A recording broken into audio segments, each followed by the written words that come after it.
अस्सलामु अलैकुम रहमतुल्लाह।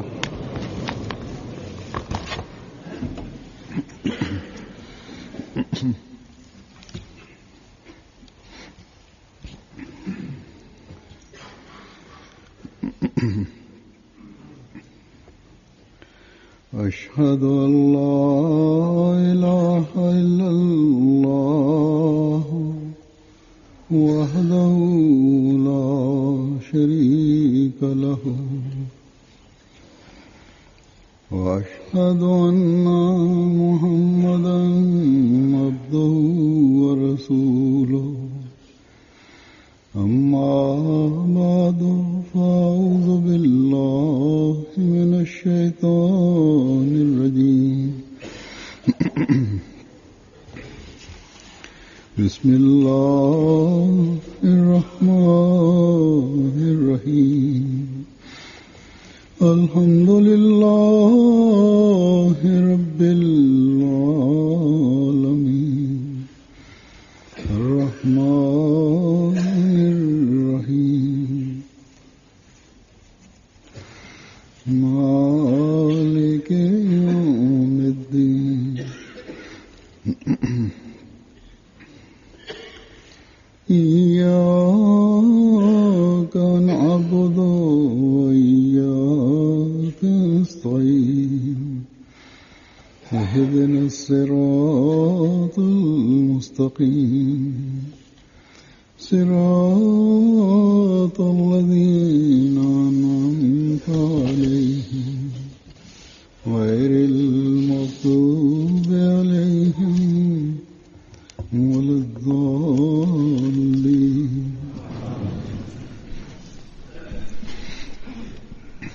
বিগত দুই জুমার পূর্বে আমি হযরত খলিফাতুল মসিহ সানি বা দ্বিতীয় খলিফার খুতবার আলোকে ব্যবহারিক সংশোধন বা কর্মের সংশোধন সম্পর্কে কয়েকটি খুতবা দিয়েছি, আর কিছু এমন কারণ তুলে ধরেছি যা মানুষের কর্মের সংশোধনের পথে বাধা হয়ে দাঁড়ায় বা বাদ সাধে। আর এটিও বলেছিলাম যে এই সকল প্রতিবন্ধকতা দূরীভূত করার চেষ্টা করা আবশ্যক। যদি সমষ্টিগতভাবে আমরা আমাদের প্র্যাকটিক্যাল সংশোধনের ক্ষেত্রে উন্নত মানে পৌঁছতে বা উপনীত হতে চাই। আর এটিও স্পষ্ট করা হয়েছিল যে কর্ম সম্পর্কে বা কর্মের পথে যে সমস্ত বাধা বা প্রতিবন্ধকতা রয়েছে তা বিশ্বাসের সংশোধন করা থেকে বেশি কঠিন। এই দৃষ্টিকোণ থেকে আজকে আরো কিছু বলবো আপনাদের সামনে। আমাদের সর্বদা স্মরণ রাখতে হবে বা সদা স্মরণ রাখা উচিত হযরত মসিহ মাউদ আলাইহিস সালাতু ওয়াস সালামের পৃথিবীতে প্রেরিত হওয়ার উদ্দেশ্য বা আগমনের উদ্দেশ্য কেবল বিশ্বাসের সংশোধন নয়, বরং তিনি বলেছেন যে বান্দার আল্লাহর সাথে সুসম্পর্ক স্থাপন এবং কর্মের সংশোধন এই উভয়টি আবশ্যক। আর এই উদ্দেশ্যে তিনি এসেছেন। আর পরস্পরের অধিকার প্রদান করা শেখানো এটিও তার আগমনের উদ্দেশ্য। আর এগুলো সব মানুষের আমল বা কর্মের সাথে প্র্যাকটিসের সাথে সম্পর্ক রাখে। সৎকর্ম করে নেক কর্ম করে খোদার অধিকারও প্রদান হয়, আর বান্দাদের প্রাপ্য অধিকারও এর মাধ্যমেই প্রদান করা সম্ভব। হযরত মসিহ মাউদ আলাইহিস সালাতু ওয়াস সালাম একবার বলেছেন, স্মরণ রেখো, পূর্বে আমি কয়েকবার বলেছি যে স্মরণ রেখো, শুধু বলিয়া ওড়ানো, বড় বড় দাবি করা কোনো কাজে আসবে না যতক্ষণ মানুষ আমল না করবে, কর্মের শক্তি প্রকাশ না পাবে। আরেকবার বলেছেন যে নিজের ইমানকে মাপো। ইমান ইমানের ভূষণ। যদি কর্মের সংশোধন না হয় তাহলে ইমান লাভ হতে পারে না। অতএব হযরত মসিহ মাউদ আলাইহিস সালাতু ওয়াস সালামের মিশনের যা উদ্দেশ্য, সেই উদ্দেশ্য যদি বাস্তবায়নের কাজে আসতে হয় তাহলে এটি সম্ভব হবে না যতক্ষণ আমাদের প্রত্যেকে নিজেদের কর্মগত বা প্র্যাকটিসের সংশোধনের বা কাজের যে ত্রুটি বিচ্যুতি আছে সেগুলো দূর করার চেষ্টা না করবে। ব্যবহারিক সংশোধন বা কাজের সংশোধনই অন্যদের দৃষ্টি আমাদের প্রতি আকৃষ্ট করবে। আর এর ফলে হযরত মসিহ মাউদ আলাইহিস সালাতু ওয়াস সালামের মিশন বা পৃথিবীতে তার আগমনের যে উদ্দেশ্য সেটি বাস্তবায়নে আমরা সহায়ক হতে পারি। তো এটি অর্জনের জন্য আমাদের কি করতে হবে? কেননা আমাদের বিজয়ের একটি অনেক বড় অস্ত্র হলো আমাদের কর্মের সংশোধন, ব্যবহারিক সংশোধন। আত্মসংশোধনের মাধ্যমে আমাদের মাঝে সে শক্তি সৃষ্টি হবে, যার ফলে যার কল্যাণে আমরা অন্যদের সংশোধন করতে সক্ষম হব।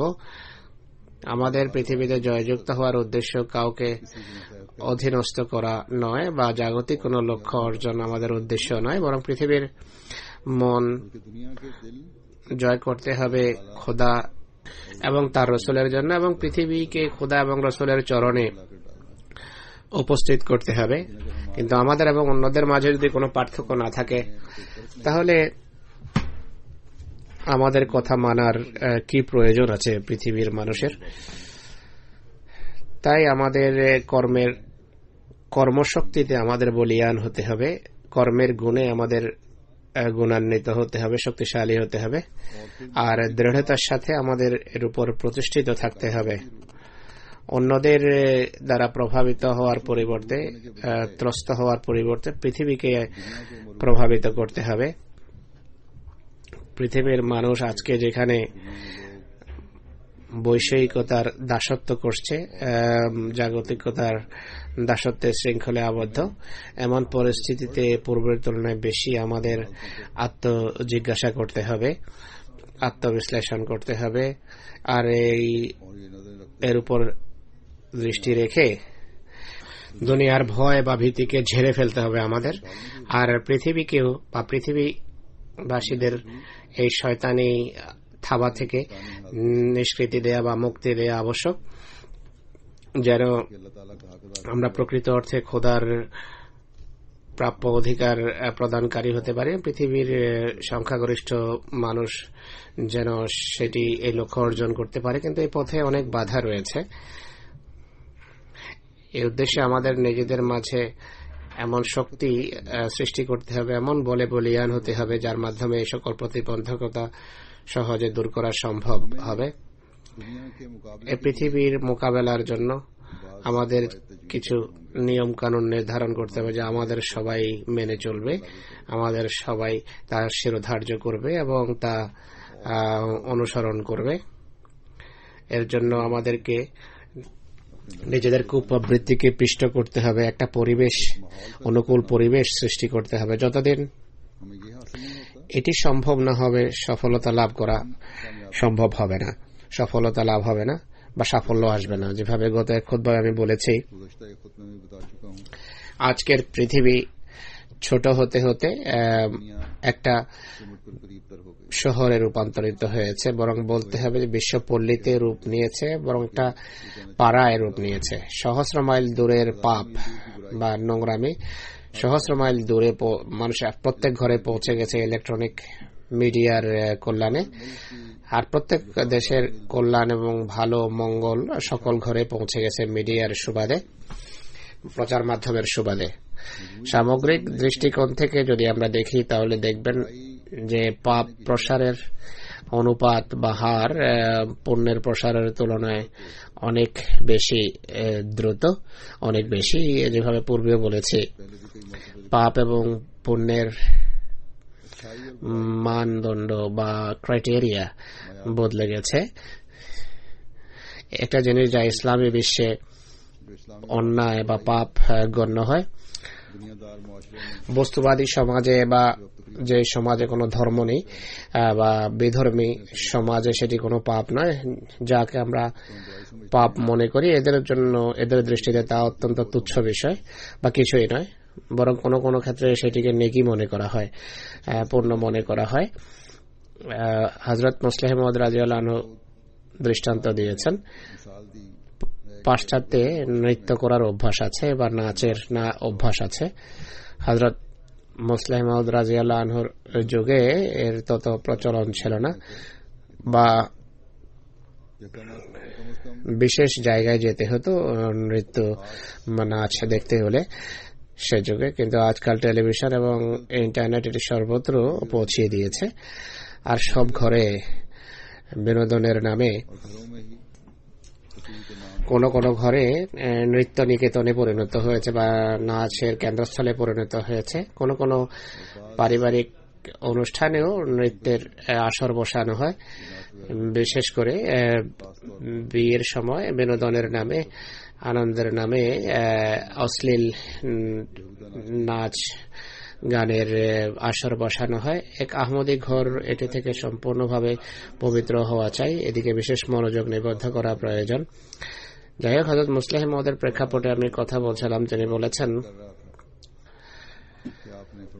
পাশ্চাত্যে এখন নৃত্যের প্রচলন রয়েছে, কিন্তু তো পূর্বে মানুষ এটিকে পাপ মনে করত, অন্যায় মনে করত। এখন মানুষ এটি অবলম্বন করা আরম্ভ করেছে। ইতিপূর্বে পুরুষ মহিলা পরস্পরের হাত ধরে নৃত্য করতে, এখন পরস্পরের মুখোমুখি হয়ে নৃত্য হয়, এরপরে দূরত্ব ধীরে ধীরে ঘুচে যাচ্ছে। কিন্তু আমি যেভাবে বলেছি, এখন নৃত্যের নামে নোংরামির কোনো সীমা নেই। নোংরা পোশাক পরিধান করে টেলিভিশনে নৃত্য করা হয় বা নাচা হয়। এর প্রসারের কারণ কি? এর কারণ হলো পাপ প্রসারকারীরা পৃথিবীর হইচই সত্ত্বেও, পৃথিবী যে বলছে এটি পাপ, তা সত্ত্বেও তারা পাপের প্রসারের ক্ষেত্রে অটল অবিচল, পৃথিবীর কথার প্রতি ভ্রুক্ষেপ করেনি। অবশেষে এরা একদিন সফল হয়ে গেছে। এখন পাকিস্তান, যা একটি মুসলমান দেশ, পাকিস্তানের টেলিভিশন ও বিনোদনের নামে, স্বাধীনতার নামে বিভিন্ন নোংরামি আর অশ্লীলতা চোখে পড়ে, নগ্নতা দেখা যায়, উলঙ্গতা বা নগ্নতা চোখে পড়ে। তো পাপ অনড় এবং অটল বা অবিচলতার কারণে মানুষের মাথায় ছেয়ে গেছে। তো এর বিরুদ্ধে জয়যুক্ত হওয়ার জন্য অনেক বড় পরিকল্পনা এবং ত্যাগ স্বীকারের প্রয়োজন রয়েছে। যদি এটি না হয়, তাহলে আমরা আমাদের লক্ষ্য অর্জনে সফল হব না।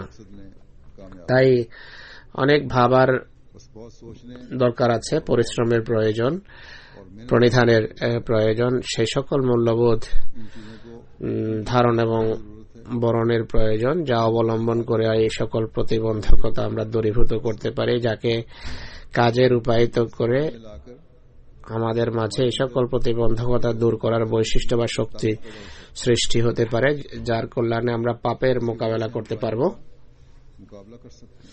এটি অর্জনের জন্য হযরত মুসলিহ মাউদ রাদিয়াল্লাহু আনহু বড় সুন্দর ব্যাখ্যা দিয়েছেন। তিনি বলেন যে যদি কর্মের সংশোধনের জন্য এই সকল গুণাবলী মানুষের মাঝে সৃষ্টি হয়, তাহলে মানুষ সফল কাম হতে পারে। আর এগুলো তিনটি শাখা আছে। একটি হলো সংকল্প শক্তি, দ্বিতীয়টি হলো সঠিক এবং পূর্ণ জ্ঞান, আরেকটি হলো কর্মশক্তি বা কাজের শক্তি। কিন্তু আসল বা মৌলিক শক্তি দুটি, একটি হলো সংকল্প শক্তি, সংকল্পের দৃঢ়তা, দ্বিতীয়টি হলো কর্মের দৃঢ়তা। এই উভয়ের মাঝে যা রাখা হয়েছে তা হলো সঠিক এবং পূর্ণ জ্ঞান অর্জন। এটি এই দুটো মৌলিক শক্তি এবং বৈশিষ্ট্যকে প্রভাবিত করে। সঠিক জ্ঞান কর্মশক্তিকেও প্রভাবিত করে, আর সংকল্প শক্তিকেও প্রভাবিত করে, নিয়তকেও প্রভাবিত করে। যাই হোক, প্রথমে যে কথা মাথায় রাখা উচিত তা হলো সংকল্প শক্তি এবং কর্মের শক্তি মানুষের কর্মগত সংশোধনকে প্রভাবিত করে। আমাদের সংকল্প শক্তি বা নিয়তকে অধিকতর দৃঢ় করা প্রয়োজন, আর আমল বা কর্মের শক্তিতে যে ত্রুটি আছে তা দূরীভূত করা প্রয়োজন। আমাদের ইচ্ছা যদি দৃঢ় হয় কোনো পাপ দূরীভূত করার ক্ষেত্রে, সংকল্প যদি দৃঢ় হয়, তাহলেই পাপ বিমোচন সম্ভব। আর সংকল্পের দৃঢ়তা তখন কাজে লাগবে যখন কর্মশক্তি বা আমলের দুর্বলতা দূর হবে বা তিরোহিত হবে। এছাড়া সংশোধন সম্ভব নয়। আমরা যখন খতিয়ে দেখি দৃষ্টিকোণ থেকে, যখন আমরা বিশ্লেষণ করি যে আমাদের সংকল্প শক্তি বা নিয়তের শক্তি কত দৃঢ়, এটি যখন দেখি তখন বোঝা যায় যে সংকল্পের ক্ষেত্রে নিয়তে ত্রুটি অনেক কম। কেননা নিয়তের দিক থেকে, সংকল্পের দিক থেকে জামাতের সবাই বা অধিকাংশ সদস্য এটি চায় যে তাদের মাঝে তাকওয়া সৃষ্টি হোক, পবিত্রতা সৃষ্টি হোক, ইসলামী নির্দেশ যেন তারা শিক্ষা যেন তারা প্রচার করতে পারে, এটি তারা চায়। খোদার নৈকট্য এবং ভালোবাসা অর্জনের সবার ভিতর আগ্রহ রয়েছে, সংকল্প আছে। হযরত মুসলিহ মাউদের ব্যাখ্যা এভাবে করেছেন যে এই কথাগুলো থেকে প্রমাণিত হয় যে আমাদের সংকল্প শক্তি দৃঢ়, নিয়ত দৃঢ় এবং শক্তিশালী, কিন্তু তারপরও ফলাফল ভালো প্রকাশ পায় না। এর কারণ কি? তিনি বলছেন যে এর হয়তো এখানে দুটো কথার একটি অবশ্যই সত্য, যে কর্মের জন্য সত্যিকার যে নিয়তের সংকল্প আছে, নিয়তের দৃঢ়তা আছে, তা ততটা দৃঢ় নয়। কিন্তু বিশ্বাসের সংশোধনের জন্য সংকল্প শক্তি যতটা প্রয়োজন তা আমাদের মাঝে আছে। তাই বিশ্বাসের সংশোধন হয়ে গেছে, কিন্তু ব্যবহারিক সংশোধনের জন্য যেহেতু সংকল্প শক্তির প্রয়োজন ছিল, আর সেটি আমাদের মাঝে ছিল না। এই কারণে আমরা কর্মের সংশোধনের ক্ষেত্রে সফল হইনি, সফলতা লাভ করতে পারিনি। এরপর এটিও মানতে হবে যে আমাদের এর ফলে দাসত্বে বা খোদার প্রকৃত বান্দা হওয়ার যে দাবি আছে তাতে কোনো ত্রুটি থেকে গেছে, ত্রুটি আছে। এই কারণে আমাদের কর্মশক্তি পক্ষাঘাত ক্লিষ্ট হয়েছে বা দুর্বল হয়ে গেছে এবং আমাদের সংকল্প শক্তিকে সেটি প্রকাশ করছে না। অর্থাৎ আমাদের কর্মশক্তি হারিয়ে গেছে এবং আমাদের যে সংকল্প আছে সেটিকে প্রভাবিত করতে পারছে না, বা এই সমস্ত কথা গ্রহণের জন্য যে সকল সাহায্যকারীর প্রয়োজন, সাহায্যকারী এলিমেন্টের ভিতর দুর্বলতা রয়েছে। এমন পরিস্থিতিতে আমরা যতক্ষণ পর্যন্ত প্রভাব বিস্তারী শক্তি বা কর্মের বা কাজ করার যে শক্তি, সেই শক্তির যতক্ষণ সত্যিকার মানে না পৌঁছবো, কিছু লাভ হবে না, কোনো লাভ হবে না। দৃষ্টান্তস্বরূপ এক ছাত্র তার পাঠ মুখস্থ করার পরও সে মনে রাখতে পারে না। তার স্মৃতিশক্তির যতক্ষণ চিকিৎসা না হবে ততক্ষণ পর্যন্ত তাকে যতই পাঠ দেয়া হোক না কেন, যতবার খুশি তাকে মুখস্থ করানো হোক না কেন বা মুখস্থ করানোর চেষ্টা করা হোক না কেন, সে তা মনে রাখতে সক্ষম হবে না, মনে থাকবে না। তাই স্মৃতিশক্তির যে সংশোধন বা চিকিৎসা, এর জন্য সঠিক কারণ সন্ধান করতে হবে, কিভাবে করা যায়, কিভাবে যেন তাকে সঠিক পথ দেখানো সম্ভব হতে পারে, বা পাঠ মুখস্থ করানোর রীতি পরিবর্তন করতে হবে। পাকিস্তানে পড়ালেখা করার রীতি হলো অধিকাংশ ছাত্র সবকিছু মুখস্থ করে ফেলে, বুঝুক বা না বুঝুক। বড় দক্ষ হয়ে থাকে তারা মুখস্থ করার ক্ষেত্রে, অনেকেই বইয়ের এক এক হরফ মুখস্থ করে ফেলে। কিন্তু পাশ্চাত্যের বা পশ্চিমা বিশ্বে পড়ালেখার সিস্টেম বা নিয়ম রীতিনীতি যে ভিন্ন, এখানে সবকিছু বুঝে শুনে পড়তে হয়। তাই অনেক সময় যা দেখা গেছে তা হলো পাকিস্তানে যারা কম নাম্বার পায় তারা এখানে ভালো নাম্বার পায়, এই রীতি অনুসারে দ্রুত নিজেদের ভিতর পরিবর্তন আনে। আর সেখানে যারা বেশি নাম্বার পেত এখানে এসে নাম্বার পায় না। রাবাতে আমাদের জামাতি স্কুলগুলো কিছু বাধ্যবাধকতার কারণে সরকারি বোর্ড থেকে বিচ্ছিন্ন করে আগা খান বোর্ডের সাথে যখন নথিভুক্ত করা হয়, রেজিস্টার করা হয়। সেখানে যেহেতু পরীক্ষার রীতি ভিন্ন ছিল, তাই অনেক ছাত্র লিখেছে যে আমরা সাধারণ পাকিস্তানি শিক্ষা ব্যবস্থায় যত নাম্বার পেতাম এখন আর তত নাম্বার পাই না, আর আমরা বুঝতে পারছি না যে কি হয়েছে। তো অনেক সময় শুধু স্মৃতিশক্তির প্রশ্ন নয়, বরং স্মৃতিশক্তি সঠিক হলেও বা প্রখর হলেও অনেক সময় পাঠ ভালোভাবে মুখস্থ হয় না। শুধু স্মৃতিশক্তির দুর্বলতা নয়, বরং আরো অনেক কারণ রয়েছে। আর মানুষের স্মৃতিশক্তি যদি দুর্বল হয় এর পাশাপাশি, তাহলে অনেক বড় সমস্যার সম্মুখীন হয়। তখন মুখস্থ করানোর রীতি পরিবর্তন করতে হয়। এখানে এমন মানসিকভাবে দুর্বল ছেলে মেয়ের জন্য বিশেষ স্কুল রয়েছে, সেদিকে মনোযোগ দেওয়া হয়। আর এমন মানসিকভাবে দুর্বল ছেলে মেয়ে অনেক পড়ালেখা অনেক এগিয়ে যায় অনেক সময়। তাই ব্যবহারিক দিকের যদি সংশোধন করা না হয়, মানুষ ক্ষতিগ্রস্ত হয়, মানুষ সফলতা লাভ করতে পারে না যদি সঠিক পন্থা অবলম্বন করা না হয়। তাই কর্মের সংশোধনের জন্য যা প্রস্তাব করা হয়, ব্রেইনকে সেই অনুসারে রূপায়িত করার প্রয়োজন রয়েছে, নতুবা সফলতা লাভ করা সম্ভব নয়। তাই আমাদের ব্যবহারিক অবস্থার সংশোধনের জন্য এদিকে মনোযোগ দিতে হবে। আমাদের দেখতে হবে যে আমাদের কর্মের যে সংকল্প, কর্মের সংকল্প ব্রেইনের সেই অংশকে কেন প্রভাবিত করে না, অ্যাক্টিভেট করে না। যে অংশ অ্যাক্টিভেট হলে বা প্রভাবিত হলে কর্মের সংশোধন আরম্ভ হতে পারে। এ সকল প্রতিবন্ধকতা দূরীভূত করার আমাদের চেষ্টা করতে হবে, যা এই পথে বাধা হয়ে আছে বা বাদ সাধে। এছাড়া দেখতে হবে যে আমাদের আল্লাহর বান্দা হিসাবে বান্দেগী বা দাসত্বের কোন পর্যায়ে আমরা আছি। আমাদের দেখতে হবে আমাদের কর্মের সংশোধনের ক্ষেত্রে আমাদের নিয়ত কতটা স্বচ্ছ এবং নিষ্ঠা কোন মানে। দু ধরনের প্রতিবন্ধকতা আছে যা কর্মের সংশোধনের পথে বাধা দেয়। একটি হলো সংকল্পের ক্ষেত্রে দুর্বলতা, দ্বিতীয়টি হলো কর্মের ক্ষেত্রে দুর্বলতা, কর্মশক্তির ক্ষেত্রে দুর্বলতা। কিন্তু যেভাবে আমি বলেছি, এগুলোর এই দুইয়ের মধ্যবর্তী আরেকটি বিষয় আছে যা সংশোধনের পথে বাধা, তা হলো জ্ঞানগত ক্ষেত্রে দুর্বলতা। এটি উভয় ক্ষেত্রকে প্রভাবিত করে। আমরা ব্যবহারিক জীবনে দেখি, প্র্যাকটিক্যাল লাইফে দেখি যে মানুষের ইচ্ছা এবং নিয়ত জ্ঞান অনুপাতেই কাজ করে এবং কর্ম জ্ঞান অনুসারেই সাধিত হয়। এর দৃষ্টান্ত দিচ্ছি আমি।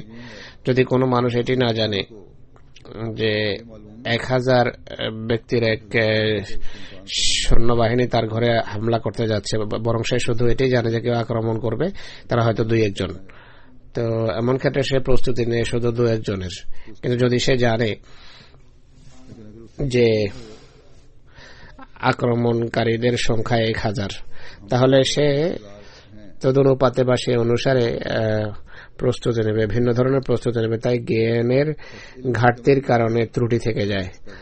আর জ্ঞানের মান মানুষের নিয়ত বা সংকল্প শক্তিকে দৃঢ় করে।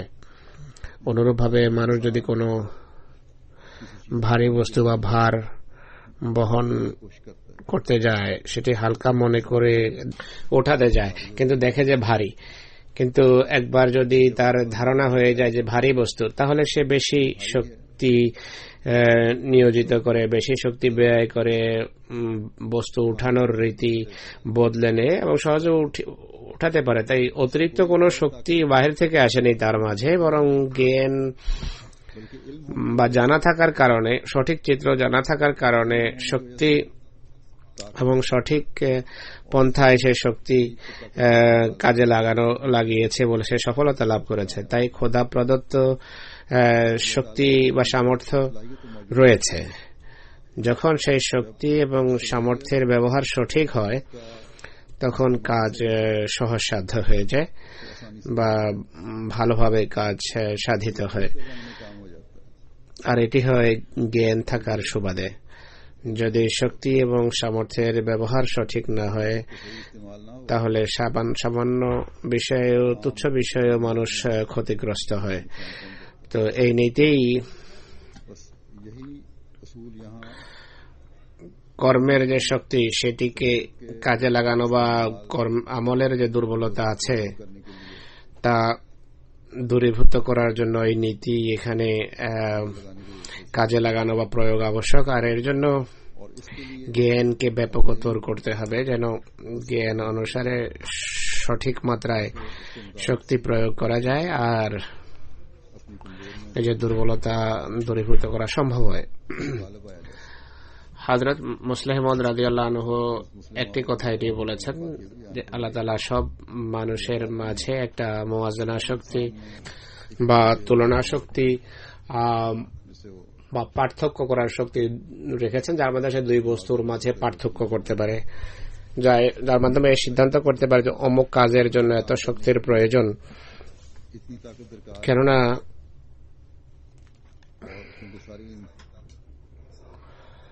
সব শক্তি মানুষের নিয়ন্ত্রণে থাকে না, বরং তার ব্রেইনে সুরক্ষিত থাকে। প্রথমবার এক কাজ না হলে, যেভাবে আমি ভার বহনের দৃষ্টান্ত দিয়েছিলাম, ওজন যদি কেউ উঠাতে না পারে, ভার উঠাতে না পারে, তাহলে মানুষ ব্রেইনকে শক্তি যোগানোর অনুরোধ করে আর একটা বস্তু উঠানো সহজ হয়ে যায়। আর এই তুলনা শক্তি বা পার্থক্য করার শক্তি জ্ঞানের মাধ্যমে অর্জন হয়, বহিরাগত শক্তি হোক বা অভ্যন্তরীণ। অভ্যন্তরীণ জ্ঞানের অর্থ হল মানুষের পর্যবেক্ষণ এবং মানুষের অভিজ্ঞতা, অবজারভেশন। আর বহিরাগত জ্ঞান বলতে বাহিরের ধ্বনি বা আওয়াজ বা কথা যা কানে পড়ে, যেভাবে ইতিপূর্বে বাহিরের এক বহিরাগত আক্রমণের দৃষ্টান্ত দিয়েছিলাম। বহিরাগত আক্রমণের ব্যাপারে মানুষকে সাবধান করে বাহিরের কোনো আওয়াজ বা বহিরাগত কোনো কথা, কিন্তু ভার বহন বা ওজন ওঠানোর যে দৃষ্টান্ত দেওয়া হয়েছে,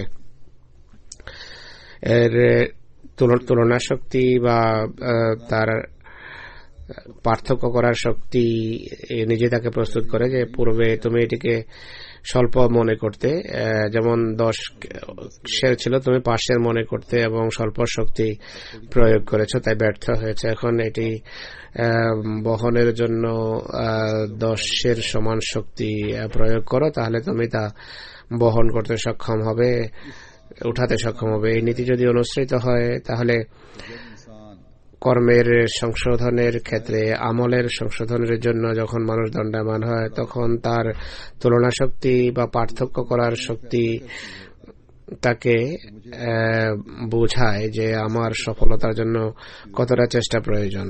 অনেক সময় সঠিক জ্ঞান এর অভাবে মানুষ নিজের আমল বা কর্মের সংশোধন করে উঠতে পারে না, এবং তুলনা শক্তি বা পার্থক্য করার শক্তি জ্ঞান না থাকার কারণে তাকে সঠিক সংবাদ দেয় না যে এর সংশোধনের জন্য, ব্যবহারিক সংশোধনের জন্য কতটা শক্তির প্রয়োজন। তাই তুলনা শক্তি বা পার্থক্য করার শক্তি মানুষকে সাবধান করার, এটি জ্ঞানহীনতার কারণে তাকে উদাসীন করে তোলে। তুলনা শক্তিও তখনই লাভ হবে যদি কোনো বস্তুর জ্ঞান থাকে মানুষের। যদি জ্ঞান থাকে তাহলে তাকে সাবধান বা সচেতন করবে যে এটি এইভাবে ব্যবহার করবে। যদি জ্ঞান না থাকে তাহলে মানুষ সে কাজ করতে পারবে না। আর এই জ্ঞান শূন্যতার কারণে বা জ্ঞানহীনতার কারণে বা সঠিক জ্ঞান না থাকার কারণে মানুষ পাপ করে বসে, পাপের শিকার হয়। দৃষ্টান্ত স্বরূপ এক বালক যারা পাপ করে, যদি তাদের মাঝে লালিত পালিত বা যারা সবসময় পাপে লিপ্ত থাকে, যাদের বৈঠকে সবসময় এটি আলোচনা হয় যে মিথ্যা ছাড়া পৃথিবীতে চলা সম্ভব নয়, তাদের কথা বলছি। এখানে আমি কথা বলতে চাই যে এখানে যারা অ্যাসাইলাম করে, যারা আশ্রয় প্রার্থনা করে সরকারের কাছে, জানি না অধিকাংশের মাথায় একটি কথা বদ্ধমূল রয়েছে যে দীর্ঘ কাহিনী কৃত্রিম ভাবে রচনা করা ছাড়া বা মিথ্যা বলা ছাড়া আমাদের কেস পাশ হবে না। অথচ আমি ইতিপূর্বে বেশ কয়েকবার বলেছি, যদি সংক্ষেপে সঠিক কথা বলা হয় তাহলে কেস পাশ হয়ে যায়। অনেক দৃষ্টান্ত আমার কাছে এমন আছে, অনেকেই আমাকে জানিয়েছেন তারা সংক্ষেপে সত্য কথা বর্ণনা করেছেন, কয়েকদিনের ভিতরেই তাদের কেস পাশ হয়ে গেছে। কেস পাশ হওয়ার জন্য এই কথাই যথেষ্ট যে এখন মানসিক কষ্ট আর তাদের সহ্য হচ্ছে না, যেখানে দেবারাত্র নিজেও নিজের জন্য উদ্বিগ্ন থাকতে হয়, বাচ্চাদের জন্য উৎকণ্ঠিত থাকতে হয়, অনেক দুশ্চিন্তা আছে, স্কুলে যেতে পারে না, স্কুলে কষ্ট দেওয়া হয়, এমন অনেক কথা আছে। অধিকাংশ কেস অ্যাসাইলামের কেস এই কারণে পাশ হয়ে যায়, এই কথা বললে পাশ হয়ে যায়। তাই সত্যের উপর প্রতিষ্ঠিত থেকে আল্লাহর উপর ভরসা করা উচিত, নির্ভর করা উচিত। মিথ্যা কাহিনী যখন বাচ্চাদের সামনে বলা হয় যে আমরা জাজকে এই কাহিনী শুনিয়েছি, সেই কাহিনী শুনিয়েছি, তখন বাচ্চাও এটি মনে করে যে মিথ্যা বলা কোনো পাপ নয়। যদি মিথ্যা না বলতো, তারা হয়তো বাচ্চাদের সামনে বলে মিথ্যা না বললে আমাদের কেস পাস হতো না বা আমরা তত লাভবান হতাম না। হৃদয়ে ধারণা জাগ্রত হয় যে মিথ্যাই সকল উন্নতির চাবিকাঠি, এমন ধারণা এদের হৃদয়ে দানা বাঁধে। যে আজকাল কে এমন আছে যে সত্য বলে? ছেলে মেয়েদের মাথায় এই ধারণা জাগ্রত হয় যে যুগে হয়তো মিথ্যা ছাড়া কোনোভাবে সফলতা আসতেই পারে না। তো এসব বিষয়ে বা এসব কথা বাচ্চাদের হৃদয়ে বড়দের কথা শুনে দানা বাঁধে, আর তাদের জ্ঞান এখানেই থেমে যায় যে মিথ্যা বলা এমন কোনো বড় অন্যায় নয় বা বড় পাপ নয়। এর ফলাফল কি দাঁড়াবে? এর ফলাফল স্পষ্ট। বড় হয়ে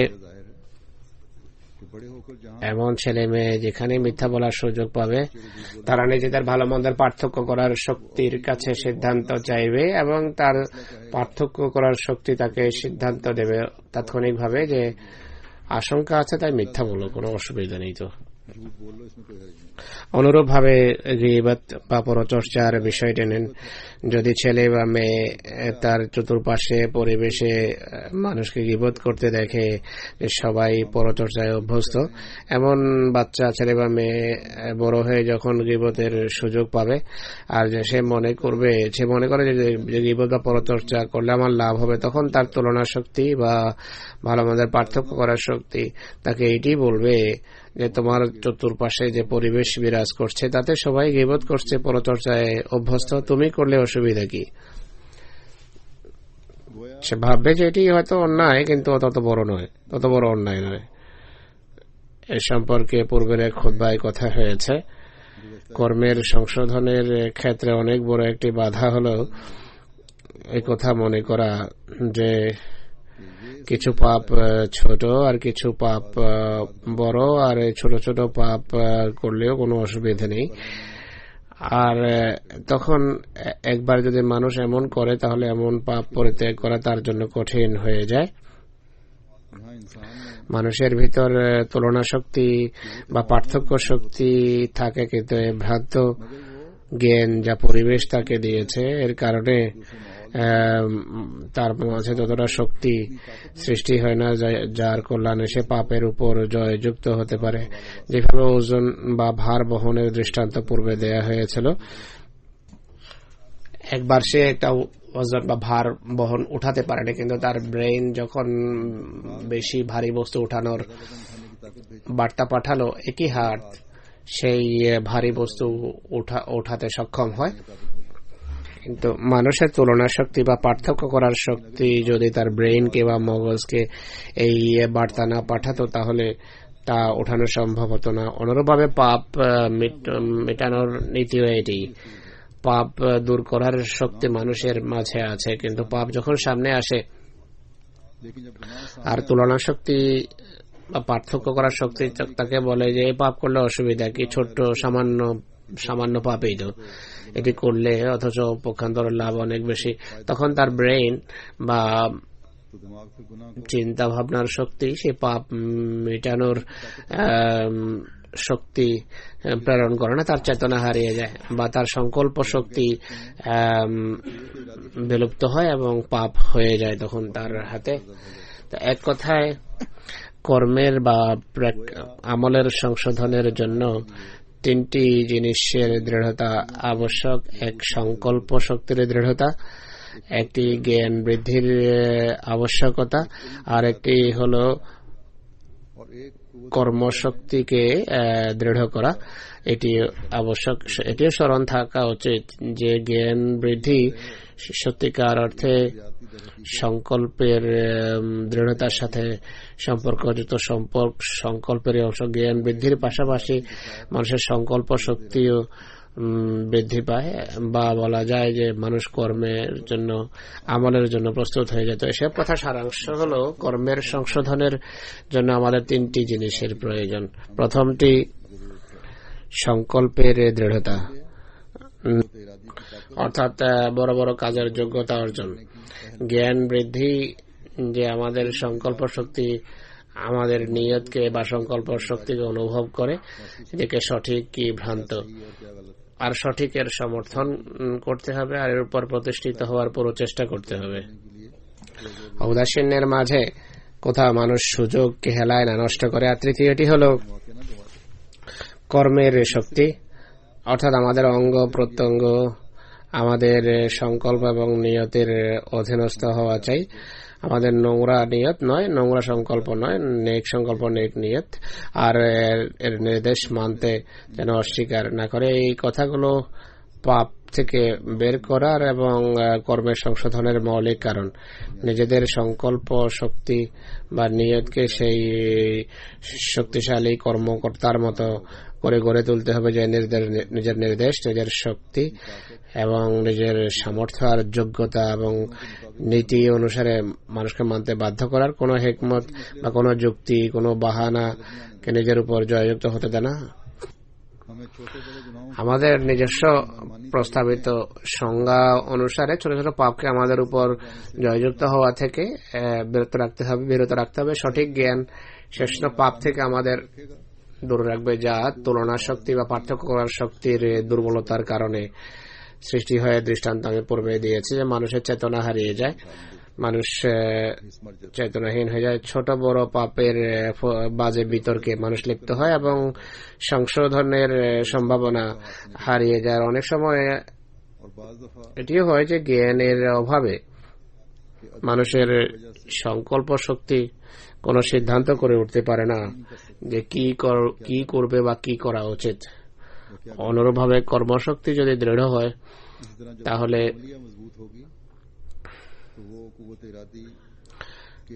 সংকল্প শক্তির বা নিয়তের তুচ্ছ থেকে তুচ্ছ ইঙ্গিতকেও সে বুঝবে এবং গ্রহণ করবে। হযরত মুসলিম একটি কথা এটিও বলেছেন যে এখানে এটি স্মরণ রাখতে হবে যে কর্মশক্তির দুর্বলতা দু ধরনের হয়ে থাকে, বাস্তব এবং অবাস্তব। অবাস্তব দুর্বলতা দৃষ্টান্ত হলো শক্তি থাকে কিন্তু বিভিন্ন অভ্যাসে বা বদভ্যাসের কারণে তাতে মরিচা ধরে বা মরিচা লেগে যায়। আর বাস্তবের দৃষ্টান্ত হলো দীর্ঘদিন অব্যবহৃত থাকার কারণে সেগুলো লাশের মতো হয়ে গেছে, মৃতপ্রায় বা মৃতবোধ হয়ে গেছে, তা এর বাহিরের সাহায্যের প্রয়োজন থাকে।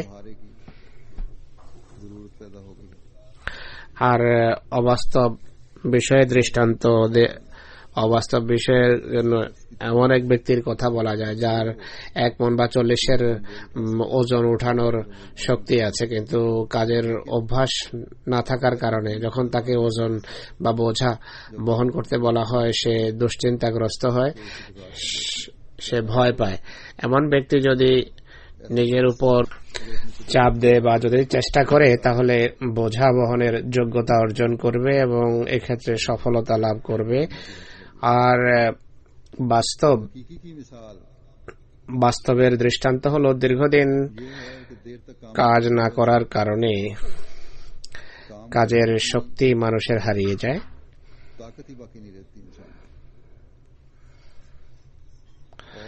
10 বা 20 বা 10 কিলোগ্রাম বা 20 কিলোগ্রামের বেশি ওজন বা বোঝা সে বহন করতে পারে না, এমন ব্যক্তিকে অতিরিক্ত বোঝা বহনের জন্য সাহায্যকারী দিতে হবে, অর্থাৎ তার সংশোধনের জন্য ভিন্ন কোনো পন্থা অবলম্বন করতে হবে। তার সংকল্প শক্তি এবং নিয়তকে দৃঢ় করার জন্য আর কর্মশক্তিকে বাড়ানোর জন্য অন্য পন্থা অবলম্বন করতে হবে। এক কথায়, শক্তির ভান্ডার যদি স্টোর যদি না থাকে, বহিরাগত মাধ্যম বাহিরের মাধ্যমকে কাজে লাগাতে হয়। কর্মের সংশোধনের ক্ষেত্রে কথা সত্য, বিভিন্ন মানুষের জন্য ভিন্ন ভিন্ন ধরনের চিকিৎসার প্রয়োজন। একই চিকিৎসা সবার ক্ষেত্রে প্রযোজ্য হবে না, যেটা পূর্বেই বলেছি। অনেকের জন্য কর্মশক্তির প্রয়োজন, অনেকের সংকল্প দৃঢ় করতে হবে, আর অনেকের ক্ষেত্রে বোঝা যদি বেশি হয়, সাধ্যাতীত হয়, তাহলে বাহিরের সাহায্যের প্রয়োজন হয়। তখন সমাজকে নিজের ভূমিকা পালন করতে হয়, জামাতকে এবং অঙ্গ সংগঠনকে নিজের নিজস্ব ভূমিকা পালন করতে হয়। তাই আমাদের কর্মের সংশোধনের জন্য এই কথাগুলোর দিকে মনোযোগ দেওয়া প্রয়োজন। এই সমস্ত বৈশিষ্ট্য নিজেদের মাঝে সৃষ্টি করতে হবে, সংকল্প শক্তি বাড়াতে হবে, কর্মশক্তিকে দৃঢ় করতে হবে, যেন মসিহ মওউদের পৃথিবীতে প্রেরিত হওয়ার উদ্দেশ্য আমাদের মাধ্যমে বাস্তবায়িত হয়। আল্লাহ আমাদের যে সমস্ত শক্তি বৃত্তি এবং সামর্থ্য দিয়েছেন, সেগুলো যেন মরিচা ধরে নষ্ট না হয়, এর ব্যাখ্যা ভবিষ্যতেও করব।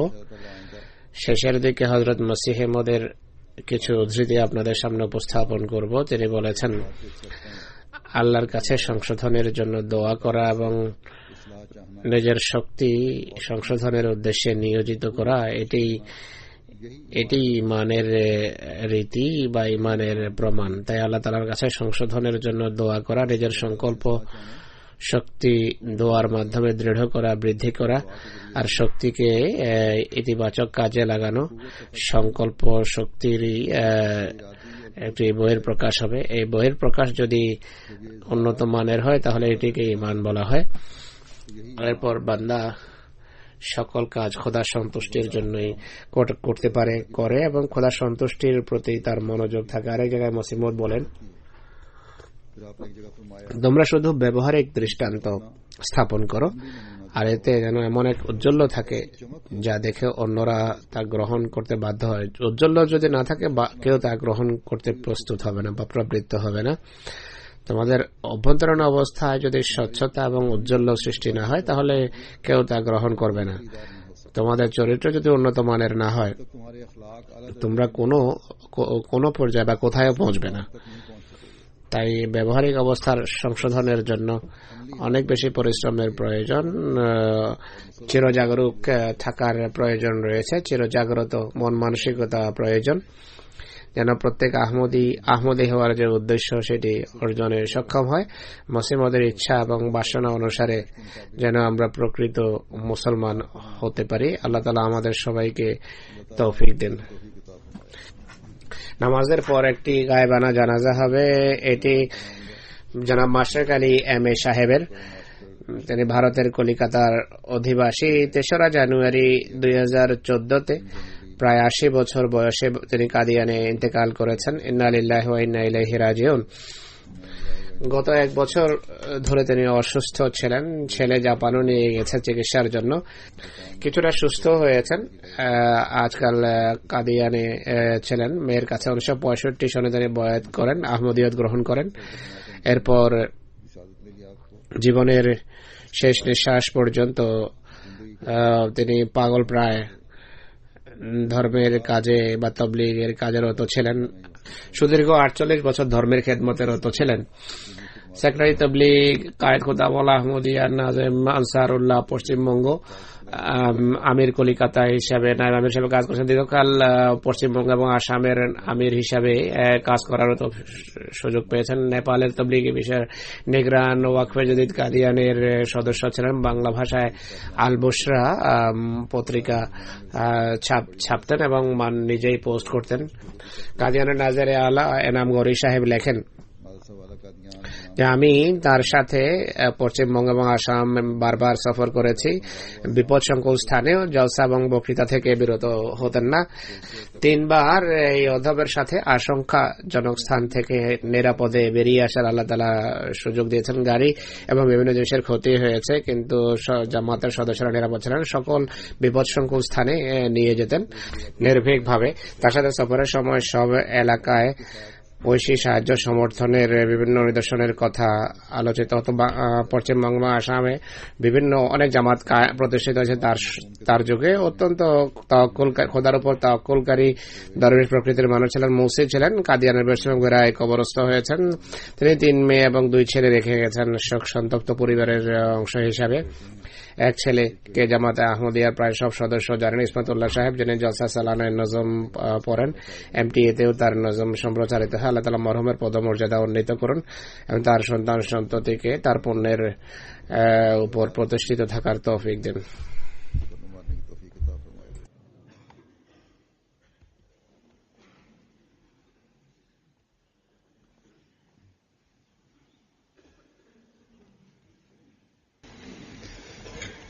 الحمد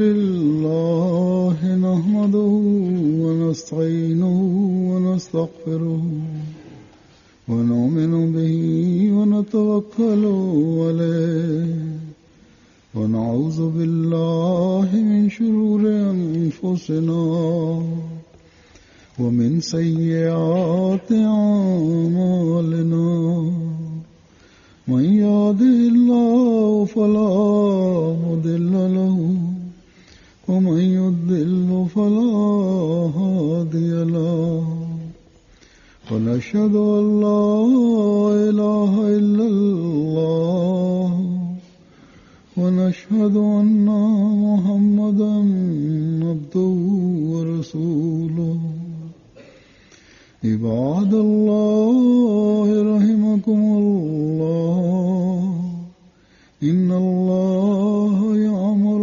بالعدل والإحسان وإيتاء ذي القربى وينهى عن الفحشاء والمنكر والبغي يعظكم لعلكم تذكرون اذكروا الله يذكركم وادعوه يستجب لكم ولذكر